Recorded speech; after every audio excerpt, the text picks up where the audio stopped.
Je ne sais plus du tout si c'est moi qui choisis cet intitulé, c'est pas grave.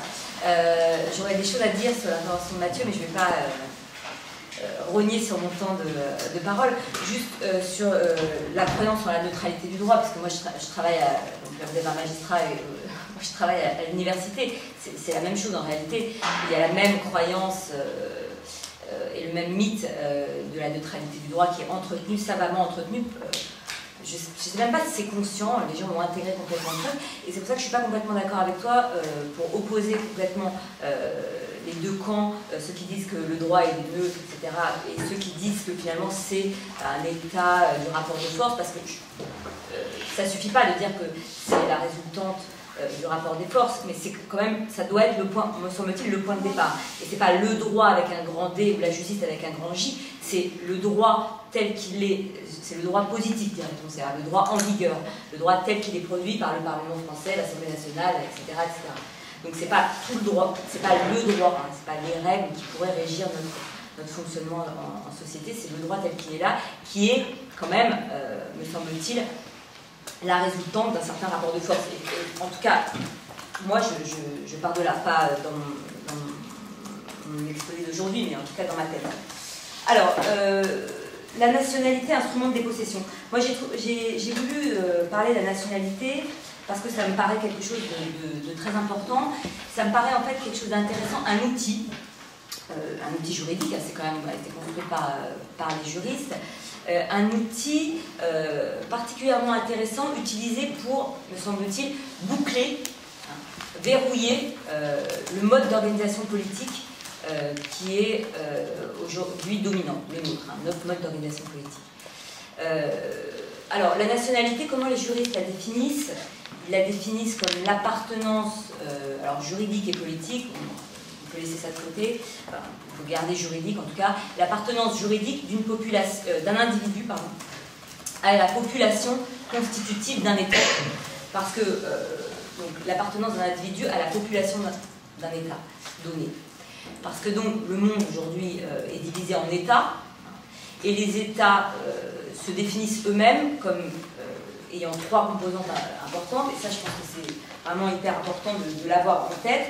Le territoire, c'est presque l'ordre chronologique, hein. Le territoire, la population et le gouvernement. C'est comme ça qu'ils s'auto-représentent.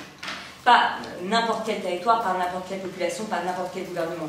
Un territoire dont les frontières sont fixes et bien délimitées, ça c'est hyper important, parce que ce n'était pas le cas il y a 200 ans. C'est quand même... en gros, je suis pas très bonne en histoire, j'espère qu'il y a des historiens dans la salle qui sauront dire quand me rattraper quand je dis des bêtises. Hein, voilà. L'État westphalien. L'État westphalien, donc en gros, disons dans l'histoire de l'humanité, c'est hyper récent, ces frontières hyper fixes. Hein. Une population, bon, ok, et un gouvernement qui est exogène à la population. Donc c'est pas le gouvernement du peuple par le peuple, hein, c'est un gouvernement qu'on peut séparer, voire qui est séparable de la population. Voilà, donc ça c'est un peu le mode d'organisation politique actuel, et la nationalité là-dedans, elle me paraît assez intéressante parce qu'en fait elle sert un peu de cheville ouvrière entre les trois éléments du triptyque, puisque c'est je dis la population, la nationalité, parce qu'en fait elle permet de déterminer les nationaux, c'est-à-dire les membres de la population, c'est-à-dire ceux qui vont pouvoir participer à la vie politique, disons, en tout cas dans les systèmes dits démocratiques, mais voilà, et aussi déterminer les membres de cette population, c'est-à-dire la population qui va avoir le droit de rester sur le territoire. Donc c'est un peu, elle permet de déterminer qui est cette population, la population qui a le droit de participer au gouvernement et qui a le droit de rester sur le territoire. Donc c'est une sorte de petite cheville ouvrière qui se transforme après, me semble-t-il, en verrou. Voilà.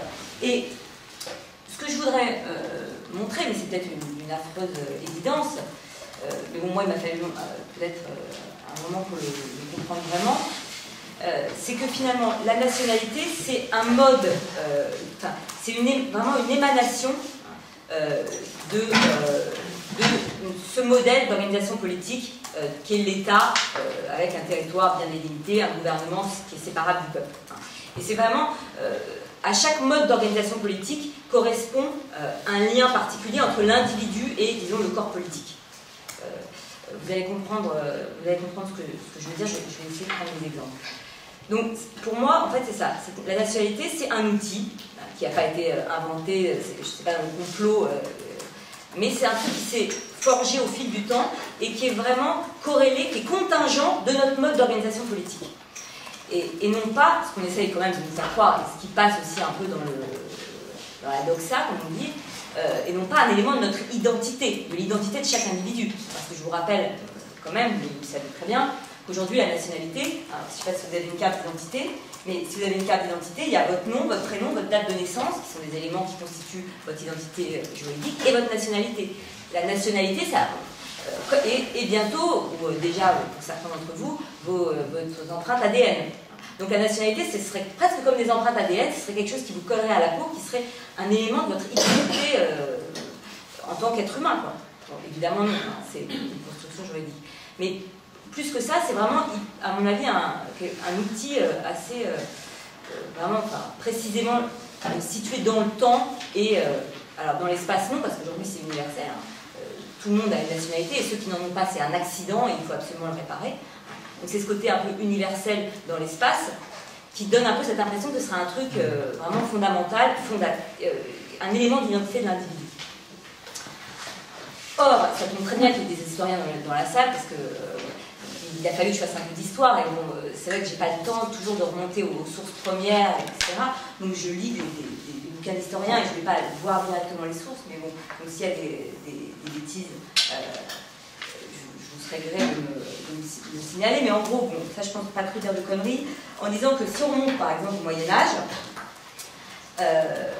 le français c'est quoi au Moyen-Âge? Ça existait déjà le français au Moyen-Âge, c'est quoi? C'est celui qui n'est pas l'aubain. Donc il n'y avait pas l'idée d'étranger n'existait pas encore. Le mot d'étranger, pas l'idée, je ne sais pas, mais en tout cas le mot d'étranger au Moyen-Âge n'existait pas encore, c'était l'aubain. Il y avait le français, l'aubain. Les deux catégories, évidemment, se définissant l'une par rapport à l'autre. Donc le français, c'était celui qui était né sur le royaume de France, hein, sur le territoire français. Et à côté, l'aubain. Ok. L'aubain, quelle a été sa particularité, à ce brave aubain, c'est qu'il n'avait pas la capacité, et que c'est très intéressant, de, je ne sais pas parce que c'est moi qui dis, mais sinon ça va pas être intéressant, sa particularité à lui, ce qui le caractérise, c'est qu'il n'a pas la capacité d'héréditer ni de léguer. C'est-à-dire qu'il est sur le territoire français, je vais dire l'aubain, mais ça veut dire l'étranger, si je prends un anachronisme, c'est l'étranger, celui qui n'est pas né sur le territoire français, ce qui le distingue du français, et ce qui donc, à contrario, fait la qualité du français. Ce qui distingue du français, c'est que s'il meurt sur le territoire français sans avoir fait un enfant sur le territoire français, donc sans avoir créé un français, s'il meurt sur le territoire français sans héritier français, eh bien le roi exerce sur lui son droit d'aubaine. C'est-à-dire, hop, il récupère ses biens. Il récupère ses biens, et en gros, ses biens à l'époque, il n'y avait pas d'action encore, rien n'était coté en bourse, les biens c'était quoi? C'était la terre, évidemment. Les biens qui avaient de la valeur, c'était la terre. Donc c'est déjà aussi intéressant de voir que c'est un rapport à la terre qui est en jeu là. Hein. Il ne pouvait pas ni léguer ses biens, ni recevoir, ni hériter. Donc, hériter, pardon. Donc, là on voit bien que être français au XVIe siècle et être français ou française aujourd'hui, ça n'a rien à voir. Ça n'est pas seulement que le régime juridique attaché à la qualité de français est différent, ça n'est pas seulement ça, c'est que ça n'a rien à voir, c'est autre chose. Ce lien entre le territoire et le pouvoir, parce que les Français à l'époque étaient des sujets du roi, hein, c'était bien un lien entre je suis né sur le territoire du royaume de France, je suis un sujet du roi de France, ben, qu'est-ce que j'ai de particulier? Ben, je peux hériter et je peux léguer. Donc on voit que ça n'a rien à voir avec ce que nous on appelle la nationalité. Et parler de la nationalité de cette période, c'est un pur anachronisme. Donc ça c'est un exemple pour vous montrer, pour essayer de vous faire comprendre qu'il me semble que la nationalité, la qualité nationale, la catégorie de nationalité, peu importe, dans les deux sens, ça fonctionne, c'est vraiment quelque chose d'hyper contingent au mode d'organisation politique actuel. Ça a été secrété, c'est une sorte d'émanation, hein, une excroissance de notre modèle politique. Et peut-être, donc on voit bien que le Moyen-Âge était complètement différent, je pourrais prendre d'autres exemples, mais je lisais il y a récemment, un peu par hasard, un article de Giorgio Agamben qui parlait, enfin qui citait d'ailleurs un mec qui avait l'air d'être spécialiste de la Grèce antique, auquel je ne connais strictement rien, donc je me fie au mec que cite Agamben. Donc ça fait déjà commence à faire beaucoup d'intermédiaires, mais c'est pas grave, vous y fierez ou pas avec moi. Et il disait, ce qui est intéressant, c'est que dans la Grèce antique, c'est l'exercice de la citoyenneté, l'exercice des droits politiques, qui a fait naître l'idée de cité et l'idée de corps politique, en fait. Donc là, c'est complètement l'inverse de ce qui est aujourd'hui, c'est-à-dire c'est parce que tu te comportes comme un citoyen que tu fais émerger la catégorie de citoyen et le corps politique. Et c'est certainement plus vers un truc comme ça qu'il faut réfléchir, parce qu'on voit bien que si on attend que de certaines personnes qu'elles nous disent bah, toi tu as un national, ça veut dire que toi tu peux exercer les droits politiques et toi tu as le droit de rester sur notre territoire, on s'aperçoit de facto, en tout cas c'est ce que j'observe aujourd'hui, que les critères utilisés et le régime juridique attaché à la catégorie est justement un instrument, alors là je peux reprendre le titre, je sais plus si c'est le mot, de dépossession, enfin quelque chose qui est utilisé pour maintenir évidemment les inégalités à l'échelle intérieure de l'État, mais aussi à l'échelle internationale, entre les différents États. Donc il faudrait réussir, je n'ai pas de proposition concrète à faire, j'imagine, il faudrait plus peut-être partir de l'exercice vers la catégorie plutôt que l'inverse. Et d'ailleurs,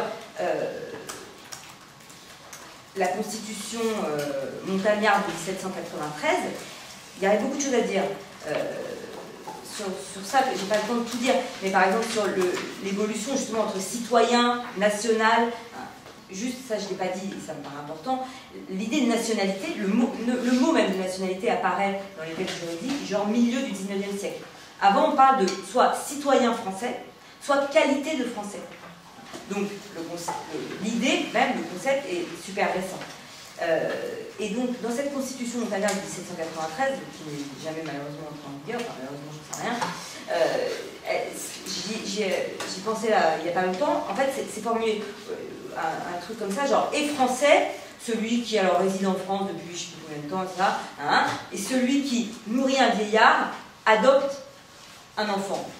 Et puis épouse une Française aussi, parce que c'est quand même la base de l'économie française.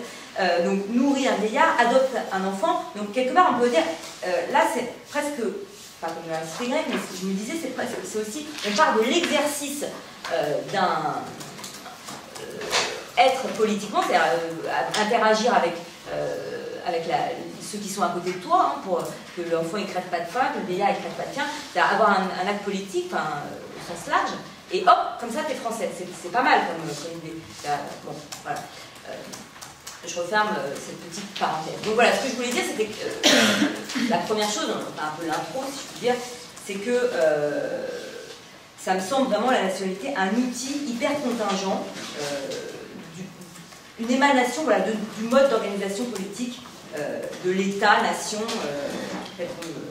Mais il y a beaucoup de choses à dire, parce que même à mon avis, sous le vocable de nationalité, même s'il y a une harmonisation très importante des droits, la nationalité française n'est pas du tout la même chose que la nationalité, par exemple, britannique. Juste un mini-exemple qui va être frappé, les États de common law n'extradent pas, les États de common law n'extradent pas leurs nationaux. C'est-à-dire que si un Anglais a fait des conneries quelque part, je ne parle pas dans le sens de l'Union Européenne, parce qu'il y a des mandats d'arrêt, des trucs comme ça, mais sinon, c'est l'inverse, pardon. Les États de common law extradent leurs nationaux, alors que nous, les romano-latins, on n'extrade pas nos nationaux. La France, elle ne va pas extrader un Français, sauf convention bilatérale particulière.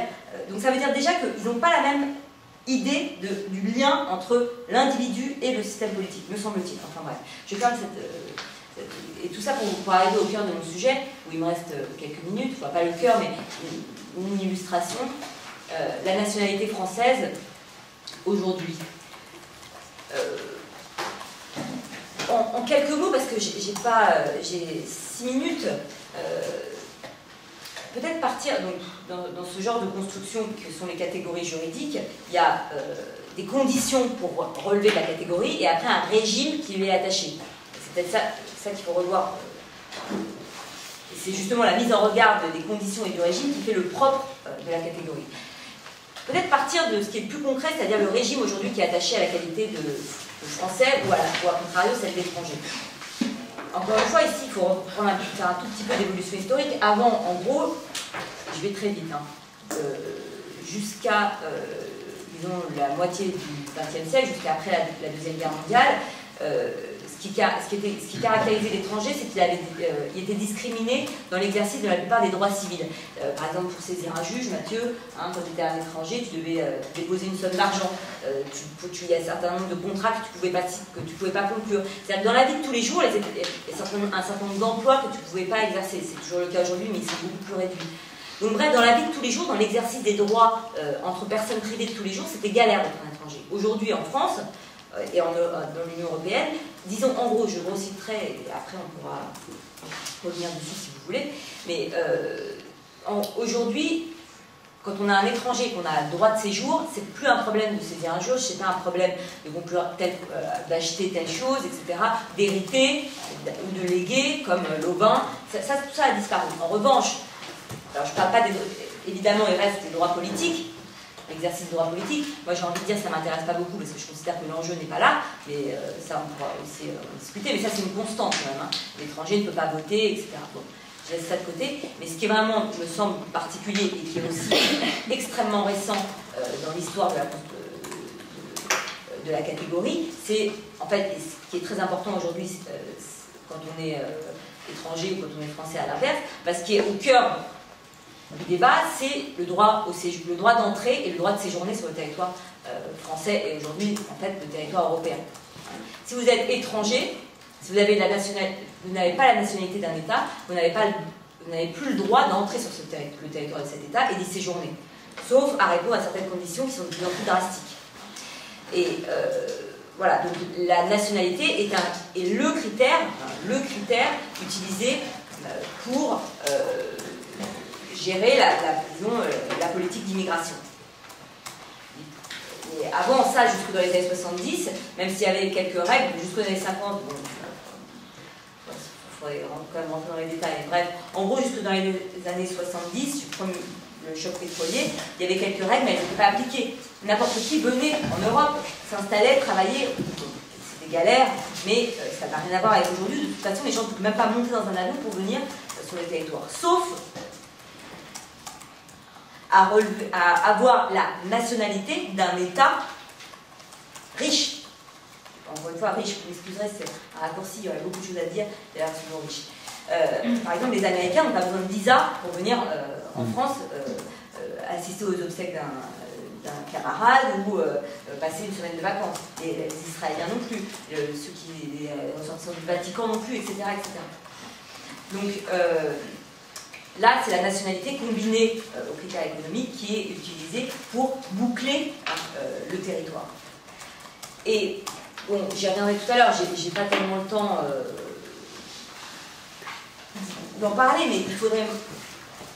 Donc, en gros, il me semble que l'enjeu majeur aujourd'hui attaché à la nationalité, c'est le droit de séjourner et de circuler librement, parce que les nationaux des États occidentaux, ils ont le droit, ils ont la capacité d'aller à peu près où ils veulent, ce qui n'est pas vrai de l'inverse. Et maintenant, il faudrait voir, si dans un monde idéal, ou si j'avais encore 5 minutes, il faudrait voir quels sont les critères d'attribution de la nationalité. Et donc, les critères d'attribution à la naissance, peut-être que vous les connaissez ou vous ne les connaissez pas, mais c'est évidemment si vous avez un parent français, vous êtes français immédiatement, mais si vous naissez sur le territoire français, si. Non. Ah bon? Non, pas du tout. Non. Si vous avez un parent français, vous êtes français. Enfin, après. Bon, ouais, on en discutera après. Enfin bon, c'est quand même, il y a toujours des nuances. Mais là, là c'est le début de mon temps. Non, et juste parce que, alors que si vous naissez sur le territoire français, ça ne suffit pas à vous donner la nationalité française. Mais ce qui est encore plus marquant quand on regarde les textes, c'est les textes sur la naturalisation, pour être naturalisé français, pour obtenir la naturalisation française. Donc là, il faut prouver que vous avez adhéré aux valeurs de la République, tout ça, on pourrait en parler pendant des heures, adhérer aux valeurs, je ne sais plus trop quoi, aux principes de la République, mais quand on regarde les circulaires, je termine par là, quand on regarde les circulaires, et notamment la circulaire Valls de 2012, en fait, ce dont on s'aperçoit, le premier critère, donc c'est une circulaire qui interprète le Code civil, c'est l'appréciation de l'insertion professionnelle. L'insertion professionnelle. L'accès à la nationalité française, et je vais finir avec une phrase de Manuel Valls, l'accès à la nationalité française permet de distinguer un parcours d'intégration réussi en France, caractérisé par une maîtrise de notre langue, une adhésion aux valeurs et aux principes qui régissent notre République, et une autonomie suffisante pour permettre un exercice plein et responsable des droits et devoirs à la qualité de citoyen. Une autonomie suffisante, entendez, il faut avoir un boulot. Il faut avoir un boulot et être actif. Si vous avez fait des petits boulots, des RMI, des machins, ben là, on voit tout de suite que vous n'avez pas tellement adhéré aux valeurs et aux principes de la République française. En gros, on ne veut pas des boulets, on ne veut pas des pauvres.